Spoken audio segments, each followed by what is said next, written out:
Nous allons parler du Cotentin. Qu'est-ce que le Cotentin? Est-ce que quelqu'un peut m'expliquer où ça se trouve? Qu'est-ce que c'est que le Cotentin? Oui? C'est le département de la Manche.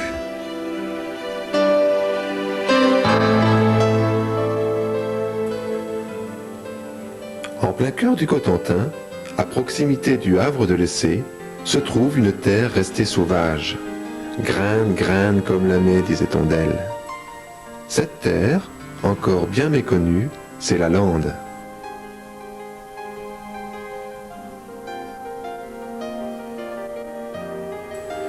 Jadis, pour traverser cette lande, il fallait 2 bonnes heures pour un homme à cheval. Ses seuls repères étaient les moulins à vent. C'était une redoutable entreprise. Mieux valait ne pas être seul. Le calme est revenu, l'Essai s'est endormi au bord de sa lande, à l'ombre de son abbaye, faite de grandiose simplicité, de fierté et de noblesse, pour ne se réveiller qu'en septembre, au moment de sa grande foire de réputation mondiale. Lieu de rencontre et de commerce, lieu d'histoire et de légende, la Grande Lande de l'Essai est dotée d'un patrimoine naturel de première importance. Souvent inondée, livrée au soleil, balayée par les vents, la lande s'est drapée au fil du temps d'un manteau végétal unique en son genre. Le siècle dernier, les Landes, c'était ce paysage-là. Pratiquement pas d'arbres. C'était un paysage avec les ajoncs, la molinie et la bruyère. Voilà ce que c'est qu'une lande.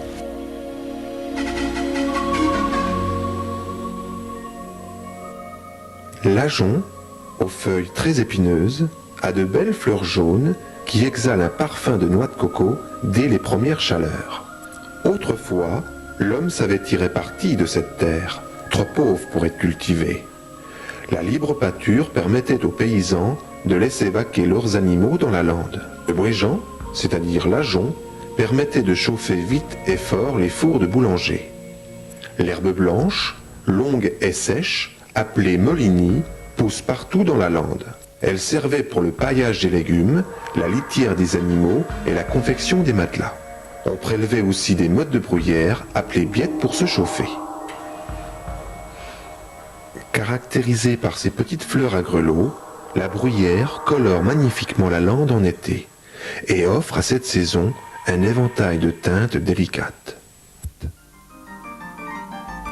C'est un animal qui affectionne particulièrement ces zones de landes humides. Il a 4 doigts à ses pattes. Dans ces endroits, il est bien caché. Il est grand comme un merle. Il pèse à peu près 100 grammes. Vous l'avez reconnu? C'est la bécassine des marais. Pour parcourir les landes, à la rencontre des oiseaux, il vous faudra être patient. Des chants tonitruants manifestent la présence des traquets, des pipites, des alouettes, mais vous ne les verrez pas tous le même jour. Les chouettes et les hiboux ont toujours fasciné les hommes. La chouette chevêche vit aussi bien la nuit que le jour. La chouette hulotte signale sa présence par un ululement audible presque toute l'année.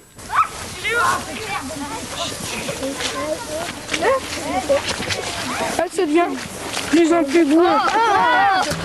Regardez le paysage autour de vous. Hein, ça a changé comparé à tout à l'heure. À ce matin, la principale chose qui change, c'est le sol. Autrefois, ici, il y avait une mare. Des mousses étoilées, appelées sphènes, se sont développées et ont formé des radeaux flottants. Dans ces eaux, les sphènes poussent vers le haut et meurent petit à petit vers le bas. Comme le milieu est dépourvu d'oxygène, ces mousses ne se décomposent pratiquement pas. Elles s'accumulent et comblent peu à peu la mare au rythme d'1 millimètre par an. La mare comblée, le sol reste gorgé d'eau. Une tourbière est née. La sphène retient 30 fois son propre poids en eau. Dans certains trous, la tourbe peut atteindre jusqu'à 6 mètres de profondeur. Il aura donc fallu 6000 ans pour sa formation. Sur ces coussins pousse une fleur rare. des fleurs carnivores. La drosera, ou rosée du soleil, est dotée de poils à l'extrémité desquels perle une gouttelette d'eau. En fait, cette goutte, c'est de la colle. La drosera va ainsi piéger, puis digérer moustiques et moucherons. Des papillons y laisseront même leurs ailes. De nombreuses autres plantes, tout aussi rares et remarquables, occupent ces espaces.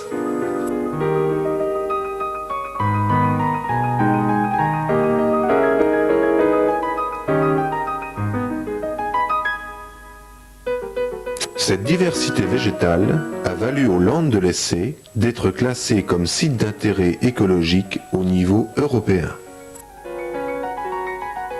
Si la Lande est très riche en espèces végétales, elle l'est aussi en espèces animales. La couleuvre à collier n'est pas venimeuse. Bonne nageuse, active le jour, elle se nourrit de grenouilles, de crapauds et d'insectes d'eau. Elle revient sur terre pour se reposer et en cas de danger, elle fait la morte.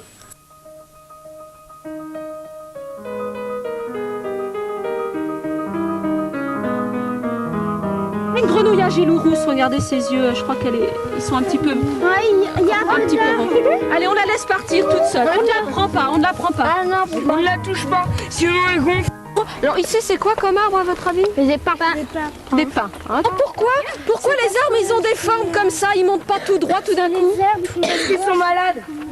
Alors, c'est pas qu'ils sont malades, c'est en fait, ce qui se passe, c'est que normalement, pour grimper tout droit, il y a un bourgeon qui est toujours en haut d'un arbre. Ouais, le bourgeon, Et c'est ce bourgeon qu'on appelle terminal qui lui permet de toujours monter Et droit. les animaux l'ont mangé.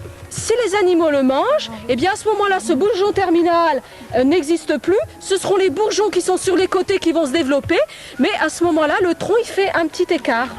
Il est facile de deviner qui est le prédateur du bourgeon terminal. C'est notre ami l'écureuil. Des traces, des empreintes révèlent la présence de mammifères. Les plus gros sont là pour une courte halte dans les fourrés épais ou l'épinède.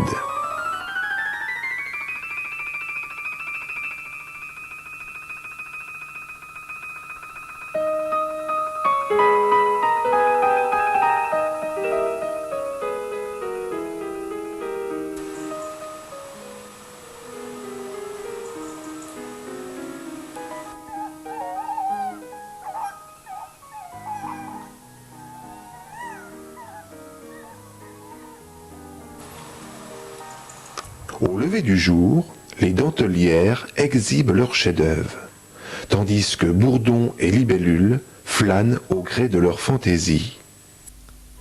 La Lande est un conservatoire vivant à ciel ouvert. La survie des plantes et des animaux qui y vivent dépend de chacun d'entre nous. Jusqu'en 1900, il existait un équilibre riche entre l'homme et la nature. C'est le XXe siècle qui a provoqué la mutation de cette grande étendue de terre.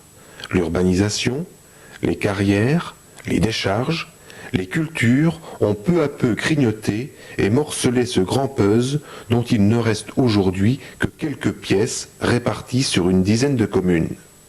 C'est ainsi que l'a décrit Barbé d'Aurevilly. Les Landes sont comme des lambeaux laissés sur le sol d'une poésie primitive et sauvage que la main et la herse de l'homme ont déchirée. Dans ce terroir naturel, ceux qui savent écouter la chanson des vents ont rendez-vous ici avec un site écologique extraordinaire où botanistes et simples promeneurs trouvent détente et qualité de vie. Les anciens racontent l'histoire de la Malherbe, dans laquelle il est facile de se perdre. Cette herbe n'a pas de caractère précis. Personne ne peut la reconnaître. Mais certains assurent en avoir ressenti les effets. Ils prennent alors un chemin pour un autre et peuvent ainsi errer longtemps. Depuis ce film, on ne retrouve plus le caméraman.